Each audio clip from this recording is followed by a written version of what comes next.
মমির কথা শুনলেই মনে পড়ে যায় বিশাল পিরামিডের কথা।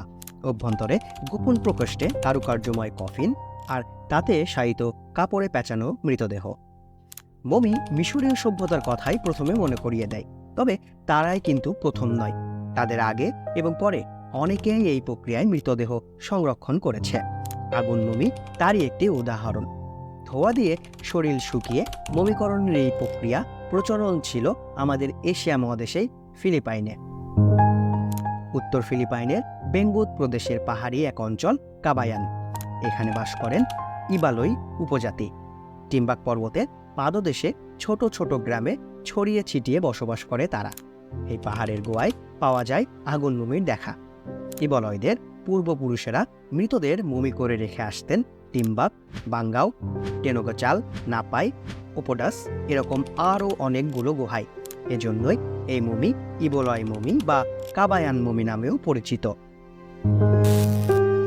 এখন পর্যন্ত পাওয়া তথ্য প্রমাণ বিশ্লেষণ করে বিজ্ঞানীরা মনে করেন এর সূচনা 1200 খ্রিস্টাব্দের থেকে শুরু হয়েছিল। তবে অনেক বিশেষজ্ঞের মতে মমিকরণ শুরু হয়েছিল তারও অন্তত 1000 খানেক বছর আগে। সূচনা নিয়ে তর্ক থাকলেও সমাপ্তি নিয়ে সন্দেহের কোনো অবকাশ নেই। 1500 শতকে স্প্যানিশ অভিযাত্রী ফার্ডিনান্দো ম্যাগেলান ফিলিপাইনে উপনিবেশ স্থাপন করেন। খ্রিস্ট ধর্মের প্রসারের সাথে সাথে হারিয়ে যেতে থাকে স্থায়ী ঐতিহ্যের এই সংস্কৃতি।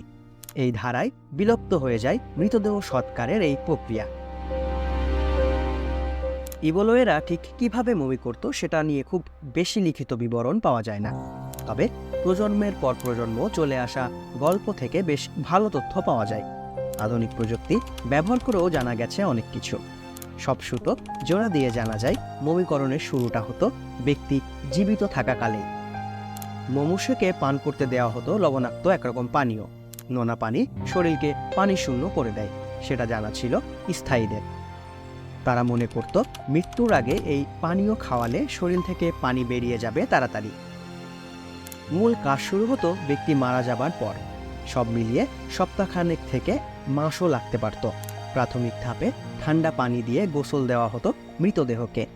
এরপর তাকে ঢেকে দেওয়া হতো কেলেবাও নামে এক ধরনের বিশেষ কম্বল দিয়ে। মাথায় পরানো হতো সিনালি বুবু নামে এক রকমের স্কার্ফ। মৃতকে বসানো হতো মৃতদের বসার চেয়ারে। কম্বল দিয়ে বাঁধা থাকতো তার দেহ, আর স্কার্ফ দিয়ে সোজা করা থাকতো তার মাথা। পরবর্তী ধাপ ছিল ধোয়া দিয়ে মৃতদেহ শুকিয়ে ফেলা। এজন্য ছোট করে আগুন জ্বালিয়ে তার নিচে রাখা হতো চেয়ার। তবে সরাসরি মৃত ব্যক্তিকে আগুনের সংস্পর্শে আনা হতো না কখনোই। তাপে শরীরের সমস্ত পানি ধীরে ধীরে বের হয়ে যেত। সেটা সংরক্ষণ করা হতো একটি বোতলে। পুরোপুরি শুকিয়ে গেলে চেয়ার থেকে মৃতদেহ নামিয়ে আনত ইবালয়েরা। এবার আসতো শেষ ধাপের কাজ। কুচকে যাওয়া দেহ সূর্যের আলোতে রেখে দুদুয়ান নামের অনুষ্ঠান পালন করত তাদের আত্মীয় ও সমাজের বয়োজ্যেষ্ঠরা। উদ্দেশ্য চামড়ার উপরের অংশ ছাড়িয়ে নেওয়া। স্থায়ী লতাপাতা আর শেকড় বাকড় দিয়ে তৈরি বিশেষ ধরনের ঔষধ শরীরে লাগিয়ে জ্বালানো হতো তামাক। এমন ব্যবস্থা করা হতো যাতে ওই ধোঁয়া মৃতের নাক মুখ দিয়ে প্রবেশ করে। ইবলয়েরা মনে করত এর ফলে শরীরের ভেতরে যদি আর কোনো পানি থেকেও থাকে সেটা শুকিয়ে যাবে। কাজ শেষ। এবার মৃত ব্যক্তি প্রস্তুত শেষ বিদায় নেওয়ার জন্য। মমিকে কেলেবাও দিয়ে কয়েক স্তরে ঢেকে কাঠের কফিনে মায়ের পেটে শিশু যেভাবে থাকে অনেকটা সেভাবে রেখে দিত সমাজের লোকেরা। নানা আচার পালন করতে করতে বয়ে নিয়ে যেত পাহাড়ি গুহায়। সেখানে তাকে রেখে দিয়েই তবেই সমাপ্ত হবে শেষকৃত্য। ইবালয়দের বিশ্বাস অনুযায়ী আগুন মমিকে যে গুহায় রাখা হয়েছে সেখান থেকে কখনোই বের করা যাবে না, তাহলে কষ্ট পাবে তাদের আত্মা। তেমন হলে নেমে আসবে নানা অভিশাপ, দেখা দেবে নানা দুর্যোগ। গুহার ভেতরে এক জায়গা থেকে অন্য জায়গায় অবশ্য নেওয়া যাবে। ইবালয়দের বাস ফিলিপাইনের প্রত্যন্ত অঞ্চলে। তাদের সমাধি গুহার অবস্থান অত্যন্ত দুর্গম এলাকায়। সেখানে যেতে গাড়ি চালাতে হবে 5 ঘন্টা। এরপর শুরু হবে পাথরের সিঁড়ি বেয়ে পাহাড়ে ওঠা। আরও প্রায় 5 ঘন্টা পর দেখা যাবে এসব গুহার।